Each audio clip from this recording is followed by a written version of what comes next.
अच्छा साहब, बांग्लादेश में डॉक्टर यूनुस की सरबराही में अबूरी हुकूमत की मुश्किलात में इजाफा हुआ है। दोहरा खतरा है। पहला खतरा ये कि बांग्लादेश में तख्तापलट होने वाला है, क्योंकि बांग्लादेश में सेना एक्टिव हो चुकी है। राजधानी ढाका में सेना की बख्तरबंद गाड़ियां दौड़ रही हैं सड़कों पर, सैनिकों को जगह जगह तैनात कर दिया गया। और दूसरी इंपॉर्टेंट खबर है कि यूनाइटेड स्टेट्स की तरफ से बांग्लादेश के हवाले से आने वाला स्टेटमेंट, जहां उन्होंने बांग्लादेश से ह्यूमन राइट्स के असूलों की पासदारी का मुतालबा किया है। बांग्लादेश से जुड़ी कुछ बड़ी खबरें निकलकर सामने आ रही है कि बांग्लादेश के अंदर एक बार फिर से तख्ता पलट की तैयारी हो रही है। ओवरऑल सूरत पर क्या तबसरा करेंगे? क्या तबसरा, हालात में तो कर दिया जो करना था। बांग्लादेश के आर्मी चीफ ने आज इमरजेंसी मीटिंग कॉल कर ली है। शेख हसीना दोबारा बांग्लादेश की कमान संभालने जा रही है। इकोनॉमिकली आप लोग देखें तो कंट्री अभी स्टेबल नहीं हो रहा।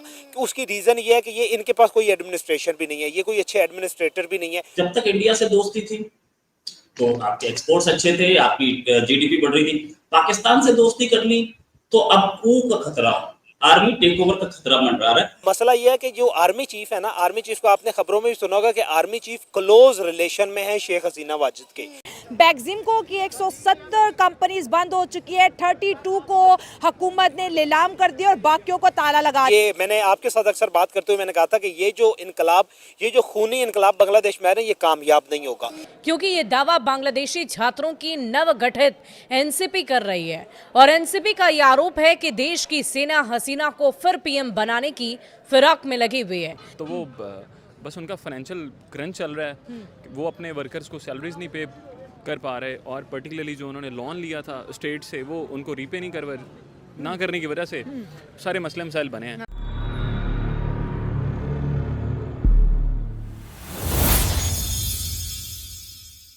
हेलो फ्रेंड्स, जय हिंद। क्रिकसेल हिंदुस्तान में आपका स्वागत है। दोस्तों बांग्लादेश में तख्ता पलट की चर्चाएं जोर पकड़ रही हैं।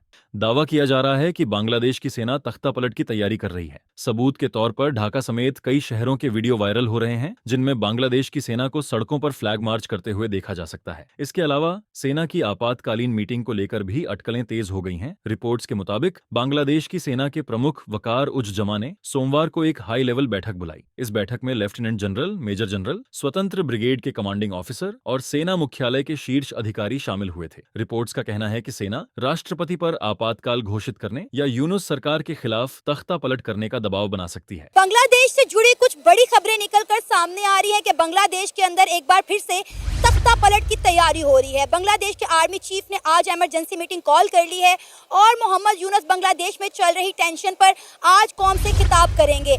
बांग्लादेश में 2024 में शेख हसीना वाजिद का तख्ता पलटा था, जिसके बाद बांग्लादेश अभी तक सियासी और मौशी बहरान से बाहर नहीं निकल पा रहा।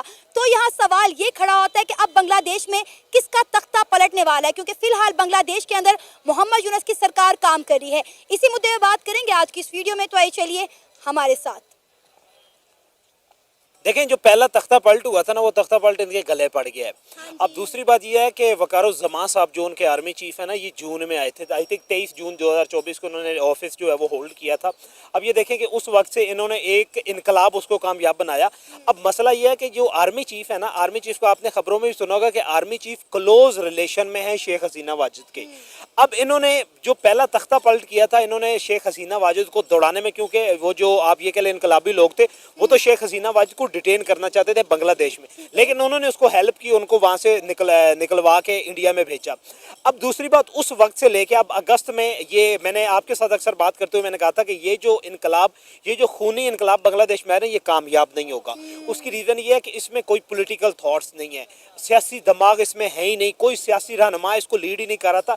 सिर्फ और सिर्फ स्टूडेंट, या आप ये कह लें कि वो जो ओबाश, दूसरे अपोजिशन की कोई सियासी जमात भी नहीं थी। देखे ना, उसकी क्या नाम है, जो ज़ियाउर रहमान की बेगम थी, उसकी भी कोई उनको पॉलिटिकल सपोर्ट नहीं थी। वो इसी मामलात को देखते हुए वोट के अमेरिका चली गई हैं। उन्हें पता था कि ये सस्टेन नहीं कर सकते। अब हुआ क्या है कि इसके पीछे मुहर्रिकात ये हैं कि ये मामला ये चल रहा है कि ओवरऑल इकोनॉमिकली आप लोग देखें तो कंट्री अभी स्टेबल नहीं हो रहा। कि उसकी रीज़न ये है कि ये इनके पास कोई एडमिनिस्ट्रेशन भी नहीं है, ये कोई अच्छे एडमिनिस्ट्रेटर भी नहीं है।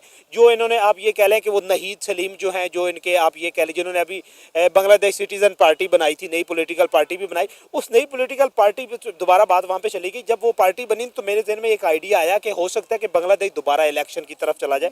अगर इलेक्शन में चला जाता है तो फिर किसी हद तक आप लोग ये कह सकते हैं कि उसके हालात, क्योंकि अल्टीमेटली जहाँ पे आप लोगों की पिछली 20 साल से वहाँ पे डेमोक्रेटिक सेटअप चल रहा था, जैसा भी था, democracy first form of democracy is better than the best form of dictatorship. उसमें अब ये था कि डिक्टेटर, जाहिर बात है अभी भी चल वहाँ पे डिक्टेटरशिप ही रही है, जहाँ पे नॉन इलेक्टेड बंदे आके बैठे हुए हैं। ये जो रेवोल्यूशन होता है खूनी इनकलाब, ये खूनी इनकलाब तो एक आ गया, 1200 बंदा जो है उसका वहाँ पे शहादत के बाद उन्होंने तख्ता पलट तो कर दिया, लेकिन मसला ये है कि उनके पास क्या वो पॉलिटिकल थॉट्स थी, वो क्या मुल्क को स्टेबल करने, उन्होंने शेख हसीना वाजिद से जान छुड़वा के मुल्क को तो दोबारा अंधेरों में डाल दिया। अब ये कह लें कि इलेक्ट्रिसिटी क्राइसिस वहाँ पे पैदा हो गया, उसके बाद आप ये कह लें टेक्सटाइल क्राइसिस वहाँ पे शुरू हो गया, जॉब अपॉर्चुनिटी, कितने लोग हैं जिन्होंने नौकरियों से हाथ धोया, भूख मरी का आलम वहाँ पे ये है कि लोगों को आप ये कह लें कि वहाँ पे 3 टाइम का खाना लोगों को मिलने को, महंगाई हद से ज्यादा बढ़ चुकी हुई है। इन्फ्लेशन रेट आप ये देखें वहाँ पे मैंने अभी सुन रहा था 38% इन्फ्लेशन रेट आ गया, और शेख हसीना वाजिद के दौर में जो इन्फ्लेशन रेट था वो 5 to 7% तक था। उसकी रीजन क्या थी कि उनको सपोर्ट कर रही थी इंडियन आप ये कह लें कि डोमिनेट गवर्नमेंट थी इंडिया। वहाँ पे इलेक्ट्रिसिटी आप ये कह लें बांग्लादेश में 70% इलेक्ट्रिसिटी इंडिया प्रोवाइड कर रहा है। टेक्सटाइल की मेजर 70% इन्वेस्टमेंट जो है वो इंडिया की है, उसमें जॉब आप ये कह लें कि आपका ट्रीटमेंट जो है बांग्लादेश वो इंडिया में करवाना जाता था। आप ये देखिए पिछले 7 महीनों में बांग्लादेश में कितनी फैक्ट्रियां बंद हो चुकी हैं, लोगों को जो है वो कई महीनों से तनख्वाहें नहीं मिली, लाखों लोग बेरोजगार होकर सड़कों पर निकल आए हैं, प्रोटेस्ट कर रहे हैं। कोलकाता में आप लोग देख लेना, जो उनका कैपिटल सिटी है, राजधानी है, वहाँ पे अगर आप लोग देखें वहाँ पे 70% आप ये कह लें कि वर्क फोर्स जो थी वो घरों को चली गई है। ये एक मोहतात अंदाजे के मुताबिक जहाँ पे कैपिटल सिटी में 70%, जहाँ पे वहाँ पे उस वक्त एम्प्लॉयमेंट रेशियो शेख हसीना वाजिद के दौर में 91% था।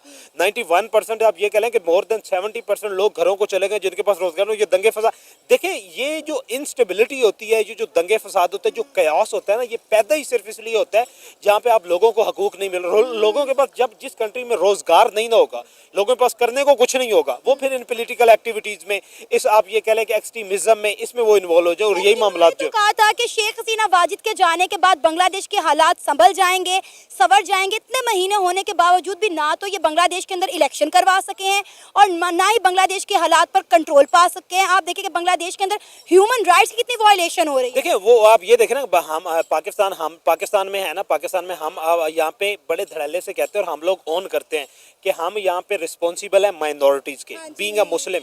जहाँ पे भी दुनिया में जहाँ पे भी ऐसे इस तरह के कोई मामलात होते हैं तो हम कहते हैं कि हम रिस्पॉन्सिबल है, हमारे पास हमारा इस्लाम भी ये कहता है।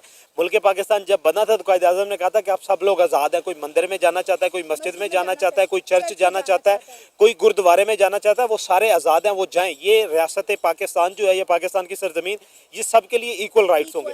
अब हम बांग्लादेश में भी यही बात करते थे, लेकिन बांग्लादेश में अब ये जहाँ पे भी जब दंगे फसाद होना, चाहे माइनॉरिटी के साथ हो, मेजोरिटी के साथ हो, अल्टीमेटली वो इंस्टेबिलिटी की तरफ ले जाते। और इंस्टेबिलिटी आपने देखा कि वहाँ पे हिंदुओं के साथ इन्होंने, हिंदुओं पे दूसरे जो माइनॉरिटी थी वहाँ पे इन्होंने क्रैकडाउन शुरू किया। उससे रीज़न क्या हुई कि वो जो बड़े बड़े बिजनेसमैन थे, बड़े बड़े टाइकॉन थे बिजनेस के, जो कि अब ये कह लें कि गैर मुस्लिम थे, वो अपना सरमाया निकालना उन्होंने शुरू कर दिया।